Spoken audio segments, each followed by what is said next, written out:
ચાલો આજે આપણે ધોરણ 10 વિષય ગણિત ચેપ્ટર નંબર 5 સમાંતર શ્રેણીમાં સ્વાધ્યાય 5.3 નો દાખલા નંબર 9 જોવાનો છે, જેની રકમ છે સમાંતર શ્રેણીના પ્રથમ 7 પદોનો સરવાળો 49 અને 17 પદોનો સરવાળો 289 હોય તો તેના પ્રથમ n પદોનો સરવાળો શોધો। તો પેલા 7 પદોનો સરવાળો કીધો, તેથી Sn બરાબર n ના છેદમાં 2 2a plus n minus 1 ds 7 પદોનો સરવાળો। n એટલે કેટલા લેવાના? 7। n એટલે કેટલા લેવાના? 7 છેદમાં 2 કૌંસમાં 2a પ્લસ n એટલે લેવાના 7 ઓછા 1d। હવે S7 એટલે 7 પદોનો સરવાળો 49, એટલે S7 49 મૂકી દો બરાબર 7 ના છેદમાં 2 અહીંયા થાય 2a પ્લસ 7 માંથી 1 જાય તો 6d બરોબર। હવે 49 છે એના ભાગ પાડો 7 ગુણ્યા 7। હવે અહીંયા છે 7 ના છેદમાં 2 ગુણ્યા આમાંથી 2 ને કોમન કાઢો તો અંદર વધશે a, કેમ કે 2 નીકળી ગયો કોમન, એ વધે 3 2 6 2 નીકળી ગયા તો અહીં વધશે 3d। ઉડે એટલું ઉડાડો, ઉપર 2 નીચે 2 ગયા, બરાબરની ડાબી બાજુ બરાબરની જમણી બાજુ 7 7 પણ ગયા, તો વધે શું? તો કે a વત્તા 3d, a વત્તા 3d બરાબર અહીં શું વધ્યું? તો કે 7। આ આવશે આપણું સમીકરણ નંબર 1। હવે તેવી જ રીતે સમીકરણ નંબર 2 મળશે આપણે 17 પદોનો સરવાળો 289। 17 પદોનો સરવાળો એટલે s n ની જગ્યાએ મૂકવાનું 17 બરાબર n ની જગ્યાએ મૂકવાનું 17 ભાગ્યા 2 કૌંસમાં 2a પ્લસ n ની જગ્યાએ મૂકવાનું 17 માઇનસ 1d। હવે s 17 એટલે 17 પદોનો સરવાળો, 17 પદોનો સરવાળો આપ્યો 289, તો એની નીચે મૂકવાનું 289, એટલે કે 289 બરાબર આ બાજુ છે 17 ના છેદમાં 2। હવે અહીંયા શું થાય? તો કે 2a પ્લસ 17 માંથી 1 જાય તો 16d, ક્લિયર? 17 માંથી 1 જશે તો 16d। ચાલો હવે આગળ 289 એટલે કેટલા થાય? તો કે 17 ગુણ્યા 17, 289 ના ભાગ પડ્યા 17 ગુણ્યા 17। હવે અહીંયા શું થાય?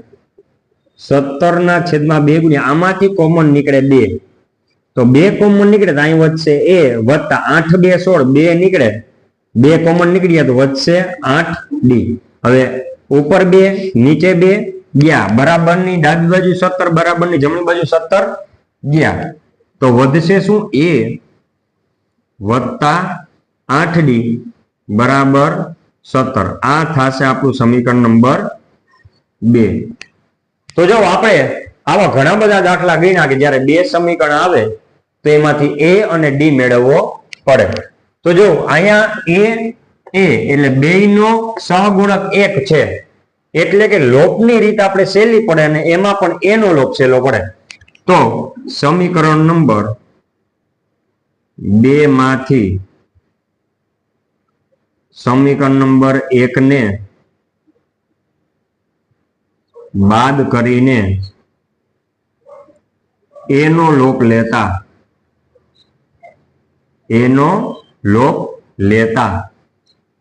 ચાલો દાખલો આગળ કેમ થાય? તો કે જો a વત્તા 8d પેલા લખીએ a વત્તા 8d બરાબર 17 અને બીજું પેલું સમીકરણ નંબર છે a વત્તા 3d બરાબર 7। હવે ખબર કેમ પડે? બાદબાકી જ કરવી, તો કે અહીંથી જો અહીંથી જ ખબર પડે a અને a નો સરવાળો કોણ હતો? તો 2a રહી, આપણે a નો લોપ કરવાનો છે, તો પ્લસ ના માઇનસ પ્લસ ના માઇનસ પ્લસ ના માઇનસ, જો પ્લસ એ માઇનસ એ કેન્સલ, વત્તા 8 ઓછા 3, 8 માંથી 3 જાય તો કેટલા? 5d। મોટાની નિશાની 8 છે મોટા છે એની નિશાની વત્તા થાય વત્તા 17 પ્લસ 7 માઇનસ વત્તે ઓછો ઓછા ઓછા એટલે બાદબાકી, 17 માંથી 7 જાય તો 10, મોટાની નિશાની મોટા છે 17 એની નિશાની વત્તા થાય વત્તા। હવે કોને કરતા બનાવીએ? તો કે d ને કરતા બનાવો તો 10 તો છે, 5 ક્યાં જશે? 10 ના છેદમાં, તેથી ડી બરાબર મળ્યું આપણને 2. ડી બરાબર કેટલું મળ્યું? 2. ફરીથી બે સમીકરણ મળ્યા, 1 અને 2. 2 છે એ મોટું છે, 1 છે એ નાનું છે, એટલે 2 માંથી 1 બાદ કરાય તો સરળ રહે, અને એમાં પણ a નો લોપ કરો તો સરળ રહે. હવે ડી ની કિંમત આપણે કેમાં મૂકશું? સમીકરણ નંબર 1 કે 2? તો કે નાનું કયું છે? તો કે 1. જો તમે 2 માં મૂકો તો પણ જવાબ સાચો જ આવશે. a માં મૂકો. હવે સમીકરણ નંબર 1 માં, હવે સમીકરણ નંબર 1 માં ડી ની કિંમત લેતા આપણે ડી ની કિંમત લેવાની છે. તો પેલા તો સમીકરણ નંબર 1 લખીએ, a + 3d, a + 3d બરાબર 7. તેથી a એમને +3 d, d એટલે કેટલા? તો કે 2 બરાબર 7. d ની જગ્યાએ કેટલા લેવાના? 2. તેથી a + 3 2 6 બરાબર 7. કેને કરતા બનાવીએ? a ને. તેથી a બરાબર 7 તો છે, પ્લસ 6 આવી જાય તો -6. તેથી a બરાબર 7 માંથી 6 જાય તો 1. a પણ મળી ગયો ને d પણ મળી ગયો. હવે આપણને જે કીધું છે આપણે મેળવીએ. n પદોનો સરવાળો શોધો. તેથી Sn બરાબર n ના છેદમાં 2 કૌંસમાં 2a plus n minus 1d. સરવાળો શોધવાનું કીધું તો સરવાળાનું સૂત્ર મૂકવું પડે. તેથી s n પદોનો સરવાળો છે એટલે n એમને આવશે, બરાબર. n પદોનો સરવાળો એટલે n એમને છેદમાં 2 2a, a એટલે કેટલા? તો કે 1 હમણાં જ મેળવ્યો, વત્તા n એમને મૂકવાના, -1d, d એટલે કેટલા છે? તો કે 2. ચાલો આગળ, n ના છેદમાં 2 અને 2 × 2. હવે n ગુણ્યા 2 એટલે કે 2n, વત્તે વત્તે વત્તા 1 ગુણ્યા 2 એટલે 1 2 2, ઓછે વત્તે ઓછા.